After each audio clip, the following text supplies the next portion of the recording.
Yep. 5, 4, 3, 2, 1. Good morning, BHS. Welcome back to another episode of Hawk News. My name is Joe Cavallero. And I'm Wes Calorie. Today is Friday, November 16th, and we start with the period E, and here are today's top stories. Thank you guys so much for watching Hawk News. It's been Joe Cavallero. And it's been Wes Calorie. Thank you guys so much for watching. Have a great Friday, and Thanksgiving is coming up next Thursday, so have a good Thanksgiving, and we'll see you in 2 weeks. Peace out. Were you going to do something? You're going to do something extra? Yeah. We'll do this one. So maybe Wes, you can introduce Okay. the story. Okay. Do I have to introduce that Providence tennis here? I don't think so. I think you can say, as usual, Mm-hmm. when we have our health announcements about health topics, today's health announcement is on autism. Okay. We have Joe has the story. Okay. Hold on 1 second though. We're not ready yet.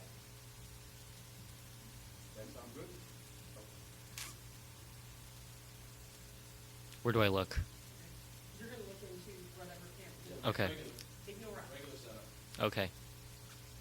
So usually on Hawk News we do a regular segment on health or something like that, but today we are going to do a segment on autism here with Joe Cavallero. Thank you very much, Wes.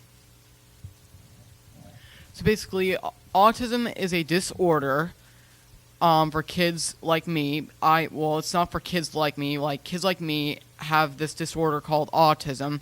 Basically, like my story from having autism, I got diagnosed in May of 2012 because, basically, when I was in kindergarten, South Elementary School, they told, my mom about, they, had, signs of me being on the spectrum. And then, so in May of 2012, my mom decided to get an actual diagnosis to get the help that I needed. So basically, they diagnosed me with high-functioning autism, which they also sometimes call Asperger's, in May of 2012. But I had never found out that I had been diagnosed for that long until, January of 2016. And I have a lot of challenges with having autism. Sometimes I have challenges with interacting with different people. I have, challenges, with, looking at people straight in the eye when I talk to them. And I have a lot of other challenges that some people may not know how hard it is for the challenges that other people have to go through with autism. Could you give some advice to some of the people who are in class with you? What could maybe make you more comfortable? So basically, what you guys could maybe do, to make me... How about Wes ask you that? Okay. Okay.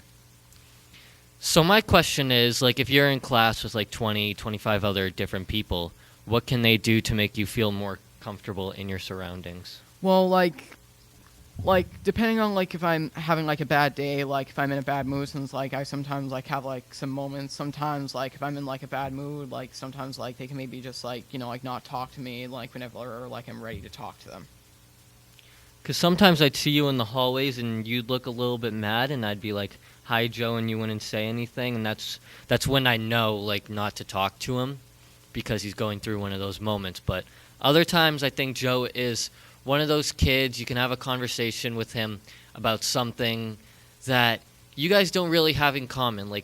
He can talk with me about sports, and I can talk with him about trains. He loves trains. He has a YouTube channel on trains. And I think it's very interesting because not a lot of people like trains. But this kid right here, his love for trains is something that I've never seen before because he goes out to different places, he films it, he makes videos, he makes meme videos too, and posts a lot of stuff on Instagram, and he gets really nice footage of it. And I think it's really creative, how his love for trains has brought him some sort of happiness in life. Correct. You want to elaborate on the train love? Yeah, yes. So basically, I had started my love with trains at age 2, I believe it was, when my parents first took me to Edaville Railroad to visit Thomas the Tank Engine. And then when I saw Thomas the Tank Engine, then that's when my love for trains started. Then I started watching the commuter rail on YouTube. Then I started learning about like other types of trains in the world and in the country, other types of commuter rails. Then like when I like got into kindergarten at like age 6 or like when I was 5, maybe even 4, I like my parents would often take me down to Forge Park or take me down to Forge Park Road or Grove Street just to watch the trains pass by. But then up until early 2015, I had an interest in filming trains and uploading them on YouTube. So I created my first YouTube channel called Joe Train Fan C in January of 2015.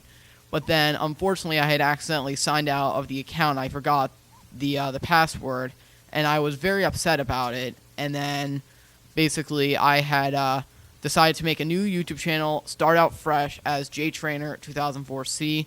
I've been on this channel for over 3 years. The 4th anniversary will be coming up next May of 2019. And it will be the 4th anniversary of me on YouTube. So that will be 4 years of me uploading, and I have about 530 subscribers, nearly 600 subscribers, and over 20,000 views on my channel.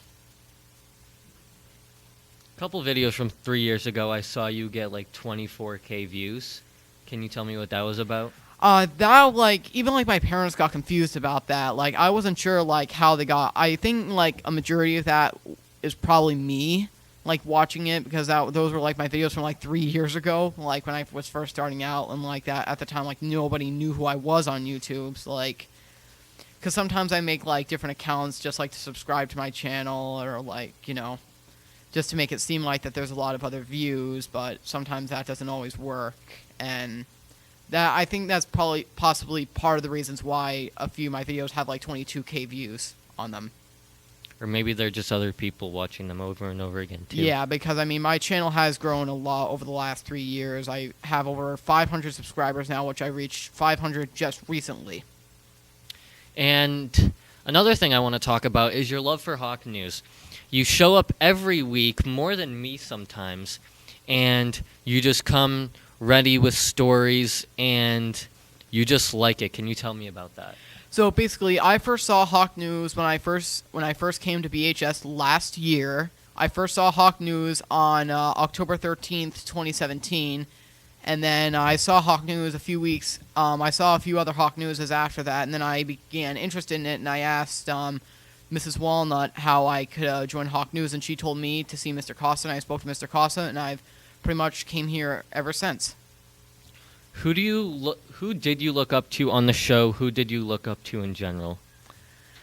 That's a kind of pretty good question. I'm not sure who I exactly looked up to. Like, I was just like very interested in doing the Hawk News. Then it just became one of my interests in doing, and like one of my hobbies. And that's just something that I love to do. Trains or Hawk News, if you had to pick one? Honestly, that's a very hard one because I love both. I love doing cable club and have a love for trains. So I honestly want to say half and half. But when you grow up, you want to do trains. Yes, I could possibly be a news reporter. It's kind of too early to ask that as of right now.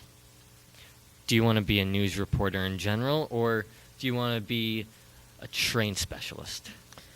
Maybe a news reporter. I'll probably be a train specialist in the future, but we'll just have to see. Well,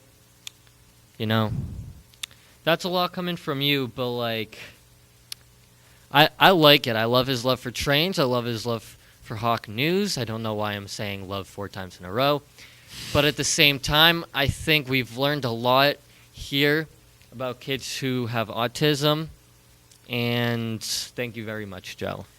Thank you very much, Wes. Nice, wow. Two future broadcasters. So do you follow Amtrak and all that? What's your... Oh yeah, like